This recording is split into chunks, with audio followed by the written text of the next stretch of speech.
রণতপুর নামক এক গ্রামে দু ভাই বোন বসবাস করত। তারা খুব গরিব ছিল এবং তার মা বাবা ছিল না। তারা কঠোর পরিশ্রম করে দিন যাপন কাটাত। কারোর কাছে একটি পয়সা হাত পাতত না। তারা আধ পেটা একবেলা না খেয়ে না দিয়ে দিন কাটাতো।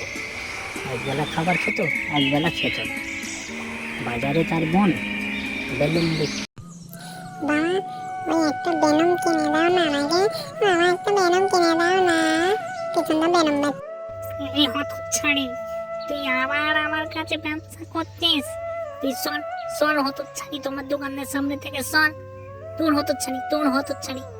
কাকু, আমার কাছে একটা বেলুন লাও না কাকু, একটা লাও না কাকু। আপনার ছেলেটা তো অনেক কাঁদছে কাকু, আমার কাছ থেকে একটা বেলুন কিনলে আমাদের দু ভাই বোন একটু পেটে ভাত জোটে কাকু। একটা বেলুন কেন না কাকু, প্লিজ কাকু।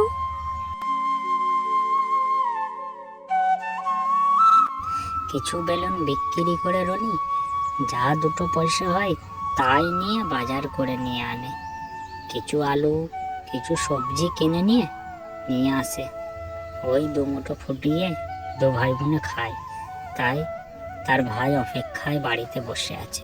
বলছি দিদি, তুই এসেছিস দিদি? আমি সেই কখন থেকে বসে আছি দিদি তোর জন্য। তুই এই আসবি দিদি, খুব খিদে লেগেছে রে দিদি, খুব খিদে লেগেছে রে দিদি, খুব খিদে লেগেছে। তুই রান্না কর না দিদি, কিছু খেতে দে না দিদি, খুব খিদে লেগেছে। তুই কাঁদিস না রে ভাই, আমি এক্ষুনি রান্না করছি রে ভাই। দাঁড়া, দুজনে একসাথে খাবো। হ্যাঁ, তুই দাঁড়া ভাই, কাঁদিস নি রে ভাই, কাঁদিস নি। এই দেখ না, আমি আলু নিয়ে এসছি, সবজি নিয়ে এসছি, রান্না করবো এক্ষুনি। হ্যাঁ, এক্ষুনি রান্না করবো। তুই কাঁদিস না রে দিদি, কাঁদিস না।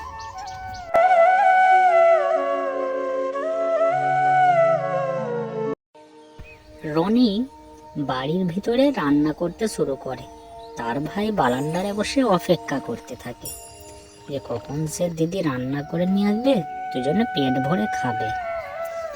কিন্তু রনি মনে মনে বলছিল যে সবই তো আমি যা দিয়েছি বাজারের সব থেকে ফেলে দেওয়া শাকসবজিগুলো, কি আর করবে, অভাবী সংসার। এভাবেই চলছে তাদের জীবন।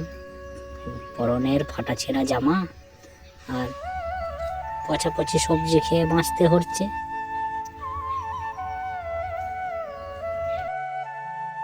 যদি আমাদের মা বাবা বেঁচে থাকতো তাহলে মনে হয় আমাদের এমন করে কষ্টই দিন কাটাতে হতো না। আমাদেরও ভালো ভালো জামা কাপড় থাকতো, ভালো ভালো খাবার খেতাম, আমরাও কত জায়গায় ঘুরতে যেতাম। আর আমাদের কতই কষ্ট জীবন। পরের দিন সকালে উঠে রনি মনের দুঃখে বাজারে বেলুন বিক্রি করতে না গিয়ে জঙ্গলের পথ ধরে হাঁটা দিল। হাঁটতে হাঁটতে সে বুঝতেই পারেনি যে আস্তে আস্তে সে গভীর জঙ্গলে পৌঁছে গেছে। একটি তার কাছে কথা বলা হাঁস কথা। এই মেয়ে, তুমি এত গভীর জঙ্গলে কোথায় যাচ্ছ? তুমি জানো না এখানে অনেক বাঘ ভাল্লুক আছে, অনেক খাতনাত জীবজন্তু আছে। তোমার কি প্রাণের মায়া দয়া নেই?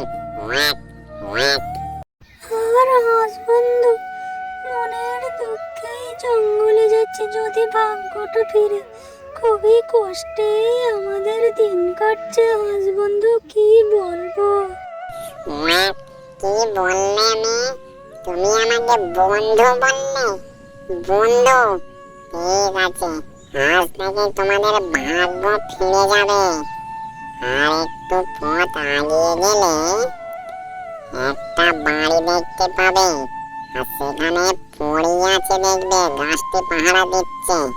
সেই গাছটির কাছে গেলে তোমার জীবন ফিরে আসবে ভালো। হাঁসের কথায় সে আরো গভীর জঙ্গলে ঢুকে যেতে থাকে। সে হাঁস যেখানে বলেছে আর একটু আগিয়ে গেলেই একটা বাড়ির সামনে পড়ি সত্যিই দেখে, তাই পড়ে বসে আছে। এই গাছটি আম ঝুলছে। কি হয়েছে? হয়েছে? তোমার কিসের এত দুঃখ কষ্ট যে এত ভয়াবহ জঙ্গল পার করে তুমি আমার এখানে এসেছো? বলো তো তোমার কত দুঃখ, কেনই বা এত মনে কষ্ট? জঙ্গলে আমাদের কেউ নেই গাছ দেবতা, আর আমার দু ভাই বোন খুবই অনাহারে দিন যাপন কাটায়। একবেলা পেটে ভাত জোটে, একবেলা জোটে না। কেন মেয়ে? তোমার যত ইচ্ছে তত ওই গাছ থেকে সোনা হিরে মতি নিয়ে নাও, তোমায় পরি কোনো বাধা দেবে না। নিয়ে বাড়ি যাও, তোমার ভাগ্য ফিরে যাবে। ছুটে ছুটে জঙ্গল পাড়ি দিয়ে বাড়ি ফিরে এসে দেখে তার ভাই বসে আছে, কিন্তু সে বাড়িটা নাই। নতুন একটা বাড়ি দিয়েছে সে পরি উপহার হিসেবে, আর রনি যা সোনা জহরত নিয়ে এসছে তাতেই ওদের ভালোভাবে সুখে শান্তিতে দিন যাপন কেটে যায়। ভালো নতুন নতুন জামা কাপড় পরতে পায়, ভালোভাবে খাবার খেতে পায়, তাদের আনন্দেই দিন যাপন কাটে। দু ভাই বোনে সুখে শান্তিতে নিষ্ঠুরে জীবন কাটাতে থাকে।